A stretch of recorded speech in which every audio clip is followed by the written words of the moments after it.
마태복음 9장 11절에서는 바리새인들이 와서 왜 세리와 죄인들과 합석하냐고 예수님께 따집니다. 그거에 대한 설명은 이미 어제 충분히 드렸습니다. 그런데 오늘 본문이죠. 14절에서는 요한의 제자들이 찾아와서 금식에 관하여 예수님께 따집니다. 둘 다 따져요. 따지는 내용들입니다. 그럼 어떤 점이 흥미롭냐? 따지는 것도 물론 흥미로워요. 그런데 제가 본 건 이겁니다. 바리새인들과 요한의 제자들은 서로 다른 파입니다. 바리새인들은 바리새파에 속한 율법주의 종교 엘리트들이고 요한의 제자들은 광야에서 금욕적인 삶을 추구하는 에세네파 사람들입니다. 그 당시에 바리새파, 에세네파 있었고 또 하나가 사두개파가 있었어요. 그리고 가룟 유다로 대표되는 열심당이라고 하는 요 네 개의 파가 나뉘어져 있었습니다. 가장 큰 어떤 정치적인 집단이기도 하고 또 종교적인 어떤 색깔을 띠기도 하고 그러니까 요 네 파가 이렇게 있었는데 지금 바리새파와 에세네파가 소위 말해서 손을 잡는 모양새를 우리가 발견하게 됩니다. 이게 굉장히 흥미로운 거예요. 평소 같으면 서로 으르렁거릴 사이인데 이상하게 예수님 앞에서는 한 목소리를 냅니다. 당신은 왜 우리와 다르게 하시나이까? 이런 식으로 말이죠. 따져요. 그런데 예수님의 답변이 놀랍습니다. 11절에서는 바리새인들이 따질 때는 12절 건강한 자에게는 의사가 쓸데없고 병든 자에게라야 쓸데있느니라 고 대답하십니다. 그런데 오늘 본문이 14절에서는 요한의 제자들이 금식 문제로 따질 때는 전혀 다른 차원의 답변을 하시는데요. 15절 보세요. 예수께서 그들에게 이르시되 혼인집 손님들이 신랑과 함께 있을 동안에 슬퍼할 수 있느냐. 갑자기 혼인집 이야기가 나옵니다. 자신을 신랑이라고 표현하시면서 오늘 제목이죠. 함께 있을 동안이라는 특별한 시간 개념을 말씀하십니다. 이 내용을 중심으로 주 5일 근무하듯이 주 5일 하고 있는 새로 고침과 연관지어서 세 가지로 함께 살펴보도록 하겠습니다. 자, 첫 번째, 특별한 지금 신랑과 함께 있을 동안입니다. 여기서 놓쳐서는 안 될 것이 바로 신랑이라는 표현입니다. 예수님은 자신을 가리켜 선생님도 랍비도 메시아도 아닌 신랑으로 소개하십니다. 신랑은 가장 친밀하고 개인적인 관계를 의미하죠. 종교적 거리감이 아니라 인격적 친밀함을 나타내는 표현입니다. 이게 신랑이죠. 그리고 또 하나가 함께 있을 동안이라는 시간 개념입니다. 이것은 단순히 지금이 아닙니다. 미래에 올 어떤 시간도 아니고 과거에 이미 지나간 시간도 아닌 특별한 지금, 곧 은혜의 시간을 말씀하는 것입니다. 이러한 시간의 기준으로 봤을 때 요한의 제자들과 바리새인들이 말하는 금식이란 일반적인 종교의 시간 안에서 이루어지는 것입니다. 그러나 예수님과 함께하는 지금은 질적으로 완전히 다른 시간인데요. 신랑이 함께하는 축제의 시간, 기쁨의 시간이라는 것입니다. 아침 6시 우리가 모이는 새로 고침 또한 마찬가지라고 볼 수 있을 겁니다. 새로 고침은 단순 반복적인 시간이 아닌데요. 그야말로 신랑과 함께 있는 특별한 시간이라고 할 수 있을 것입니다. 신랑과 함께 있는 특별한 시간이에요. 두 번째, 완전히 다른 차원으로 즉 새 포도주는 새 부대입니다. 이어서 예수님께서 생배 조각과 낡은 옷, 새 포도주와 낡은 가죽 부대 비유를 이야기하십니다. 9장 17절입니다. 새 포도주를 낡은 가죽 부대에 넣지 아니하나니 그렇게 하면 부대가 터져 포도주도 쏟아지고 부대도 버리게 됨이라 새 포도주는 새 부대에 넣어야 둘이 다 보존되느니라. 이것은 앞서 신랑과 함께 있을 동안이라는 시간의 특수성을 보여줍니다. 신랑과 함께 있는 이 시간은 기존의 종교적 틀로는 담을 수 없는 완전히 새로운 차원입니다. 그래서 왜 금식 안 하는데 이렇게 따져도 의미가 없어요. 왜냐하면 특별한 시간이니까요. 특별한 방식의 무언가가 필요하니까요. 즉 발효하며 팽창하는 새 포도주처럼 생명력이 넘치고 역동적이며 기존의 경계를 뛰어넘는 시간이라는 것입니다. 금식으로는 담아낼 수 없어요. 그러하기에 금식이라는 종교적 관습으로는 이 시간을 오롯이 담아낼 수 없으며 완전히 새로운 방식의 접근이 필요한데요. 이것이 바로 신랑과 함께 있을 동안에 할 수 있는 새 포도주를 새 부대에 담아야 하는 이유입니다. 새로 고침이 지향하는 바가 바로 이것이죠.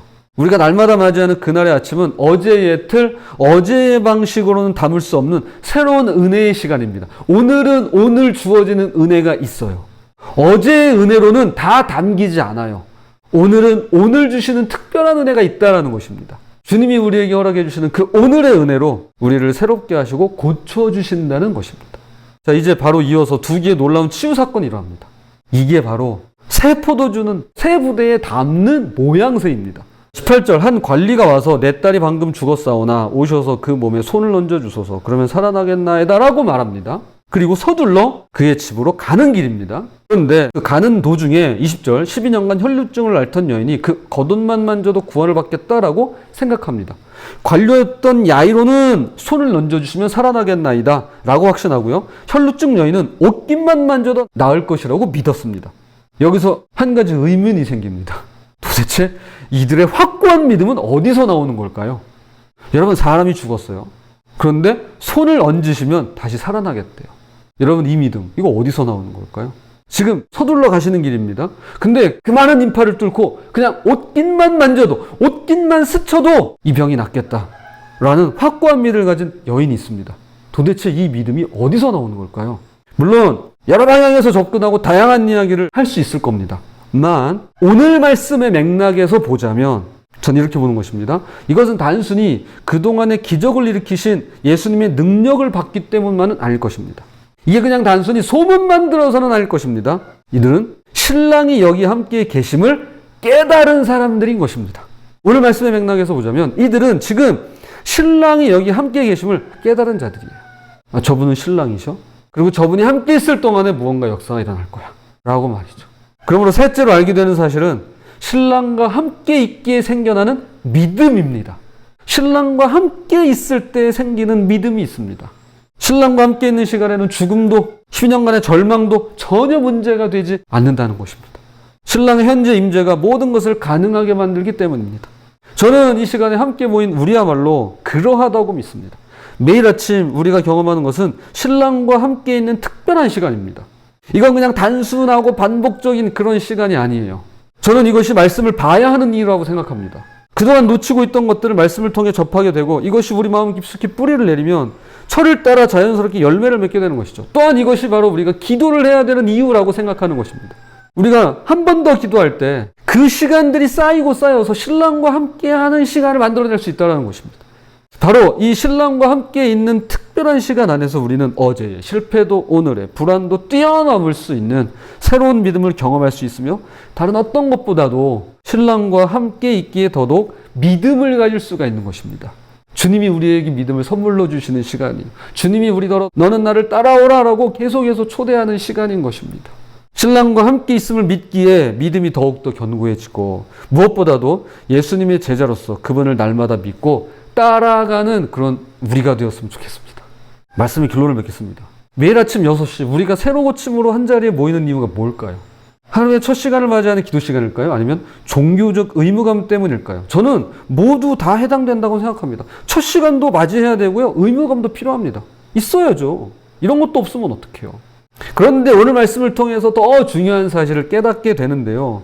바로 오늘 우리에게 주어진 새로 고침이 바로 신랑과 함께 있을 동안이라는 것입니다. 신랑과 함께 있는 시간이에요. 예수님께서 요한의 제자들에게 말씀하셨듯이 신랑이 함께 계시는 지금은 매우 특별한 시간입니다. 일반적인 종교 시간이 아닙니다. 은혜의 시간, 기쁨의 시간, 새로운 가능성이 열리는 시간입니다. 야이로는 이 특별한 시간을 믿었기에 손을 얹어주시면 살아나겠나이다 라고 고백할 수 있었습니다. 주님께 와서 주님 제발 좀 가주세요. 손만 얹어도 낫겠습니다. 이런 가능성이 열리고요. 또 12년간 혈루증을 앓고 있던 여인 또한 이 특별한 시간을 믿었기 때문에 옷깃만 만져도 옷깃만 스쳐도 나을 것이라고 확신할 수 있었습니다. 이게 바로 새로운 가능성으로의 초대라는 것입니다. 교회 여러분, 어제의 실패가 여전히 마음을 무겁게 하고 오늘 해야 할 일들이 벌써부터 부담스러울 수 있습니다. 사실 제가 그래요. 사실 뭐 저만 그런가요? 우리 다 그래요. 월요병이 괜히 생기는 게 아니죠. 우리에게 한 주간을 또 어떻게 보내야 될지 또 부담이 있습니다. 하지만 저도 그렇고 여러분도 그렇고 꼭 기억했으면 좋겠습니다. 매일 아침 우리에게 주어지는 이 새로 고침은 신랑과 함께 있을 동안입니다.